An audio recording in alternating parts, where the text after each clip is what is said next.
Welcome back to another episode of TVGP's We Roguelike It, the show where we play every roguelike in history. Don't tell Moonpeer. Stop I'm it. your host, Stop Boston. it. Joining me as always is Moonpeer. Hello. Monkey Senior is out on vacation. If you're watching the video version, you can unlock him by beating Mega Satan, so get to it. We're here to talk about our fourth and final week of Dead Cells. I played a whole lot of this week, mostly to try and unlock stuff, and I didn't get much done. No. Yeah, I played a whole bunch of one cell difficulty. Oh boy. Insert joke here where Monkey has beaten the game on 4 cell mode already. Yeah, he's like top of the course, leaderboards. it's a He's given. speed running it. Yeah. So I played a whole bunch on one cell, and I managed to make it to the last boss like 2 more times Nice. and got absolutely trounced both of those times. So yeah, I'm probably gonna dunk it down a couple of notches and probably just grind away trying to get some of those unlocks. Like I don't even have the maximum potion unlocked yet. Oh yeah, I don't either. Like, because that's a lot of stuff. How many souls is it? Like the one I'm on now is like 500. Oh, okay. Wow. Mm-hmm. Yeah.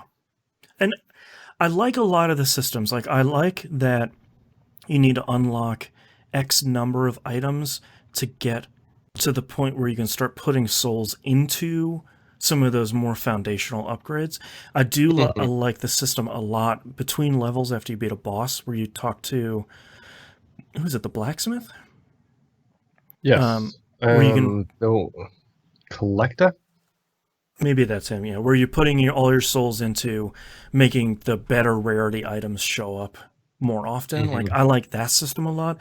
I feel like that's Dead Cells can often be a really frustrating game, especially at the beginning, where I feel like some other roguelikes might run into these problems and not really address them. But Dead Cells does such a good job of you can at least get to the end of the first level regularly.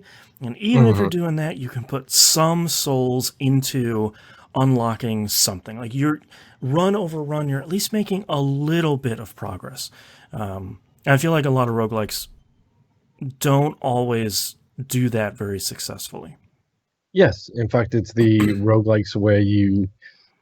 I was trying to think of a way to describe this. I was trying to describe this to my wee wife, and I was trying to explain why I like roguelikes so much. No, I was trying to describe it to my wife and like say why I like certain types of roguelikes and why I don't. And I realized that I love a good progression-based roguelike. Yeah. Where you feel like you're making steps forwards every single time you play. Even if you have a bad run, it's still progression. Which so far I've noticed, like on all of the roguelikes that we have where I didn't like them as much, it's always one where I don't feel like I'm progressing. Like 20XX is a good example of that. Like I don't feel like I made progression in that. It was all about the look of the draw kind of thing. Yeah, I've been playing Isaac on my Switch lately, and even if I have a bad run, I'm playing a lot of Maggie, so I'm having a lot of bad runs. You at least maybe like put a couple of cents into the donation machine. You're maybe blowing up some tinted rocks to unlock something else. Like you're making progress run over run. Sometimes it's really big where it's like, cool, I beat 7, check marks in this run. Or maybe I just tossed 10 cents in the donation machine. And I think that's what's so great about Dead Cells is even if you have a bad run, you can at least say like, cool, I got nothing good on this first floor. I'm going to sprint to one of the exits and get that 2-minute door, get a bunch of cells, pump that into something, and just see how far I can go. Yeah. Yeah. It's one of my favorite things about it is it feels, it feels tough, number one. Yeah. Because it is tough. But at the same time, it still gives you that, I'm making progress. It's the Dark Souls effect. I'm making, even if it's an inch, it's progress every single time. And like, it helps me in this case, especially to know, I'm definitely making progress because I did 1 cell difficulty and made it up to the last level several times. Like I made it to a whole bunch of new environments. I now know how to get the Giant's key so I can try and get into the cabin. Like I've figured that stuff out, and it's like, okay, now I just need to put that down and implement it by making progress, and hopefully, I actually going to new areas, finding new stuff, but at the same time, just getting a whole bunch of new unlocks, and then the new unlocks change the way you play. Right.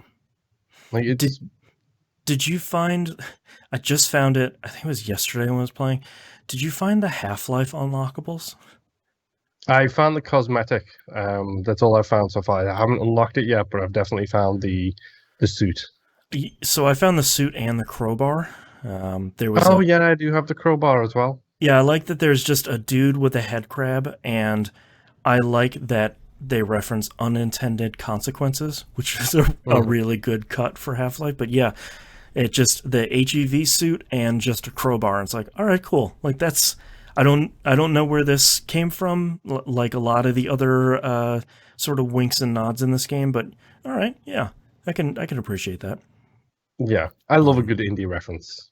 yeah, I really wish I made more progress in this game, especially for how much I played it.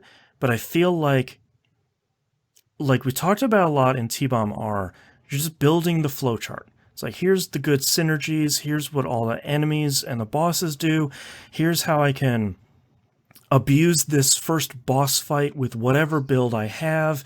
You know, you're learning and you're getting better, and you're using all of your tools to get through stages faster and better and smarter. And it just, I feel like I never got over that hump where it's like, all right, cool, now I've got these great builds, and one cell mode is easy. And I can get over that hump to get to the next one. And I Yeah, just, in these 4 weeks, that just never happened for me. But I beat the game for the first time, and that yeah, I'm I did excited the about same that. thing. First Yeah, run as well, first time, which is the most shocking thing. yeah, But yeah, and I it's mean, good. it's a good game. Yeah, Like it's a genuinely good game. yeah. It's one of those things where it's like you and I had both played it before, and I feel like even if we hadn't, we'd probably be excited to play Dead Cells because nearly everybody that plays it is like, yeah, Dead Cells is really good. And a lot of it is like, I never played a roguelike, and Dead Cells is really great, and I sort of get it. I feel like Hmm. that's been pretty great. And I wish I had more to say about it, but Dead Cells is Yeah, still really good, and they keep putting out patches that keep improving the game in sort of fundamental ways. So, yeah. I mean, the simple fact that they give you specifically you mhm. the screen shake option, like, Oh god, I appreciate it so much. It's so good. I can play the game for like, because before it would be like, I play a run, maybe two, and at the end I'm just like, I do not feel well. But now I can keep banging my head against that wall, and however many 15-minute runs I can get done, I can do that. yeah. I mean, Yeah. that's the thing that this is really good for. It's really good for quick runs. Yeah. Like, don't get me wrong, if you have a really amazing run, you're still gonna be like there for an hour. Right. Right. But Right. if you do a really good, like if you're having a couple of bad runs, it is just a in and out kind of thing. It's like, cool, okay, Yep. it That wasn't a happens. winner. Hmm. Yeah. All right. Let's talk about our next game here. Since Monkey is out, we'll save our science for next week. So the first episode of the next game will come out alongside the science episode. Next game this one is randomly chosen, is Moonlighter. Came out on PC, Xbox One, PS4, and Switch. Um, if you don't own this already, the Between Dimensions DLC is out, and it looks like there's a good bundle with that and the base game that saves you a couple of bucks. We're going to scoop up both at the same time. So Okay. we're going to play Moonlighter, which is a game that, You played that or you haven't? Yeah. yeah, I played it a lot when it came out, and I really like half of it, and kind of really didn't like the other half of it. And I'm they have gone and they've spent a ton of development time sort of smoothing out a lot of the edges on the game. As a result, I'll probably just start a brand new run, just to start from the beginning. But I'm sort of excited to play it again just to see what state it's in now. Because Hmm. I finished the game originally and was sort of like, okay, that's interesting. That you guys sort of took a gamble. Interesting. So we'll see. Our next game is going to be Moonlighter, and we'll see you all next run. Bye. Oh.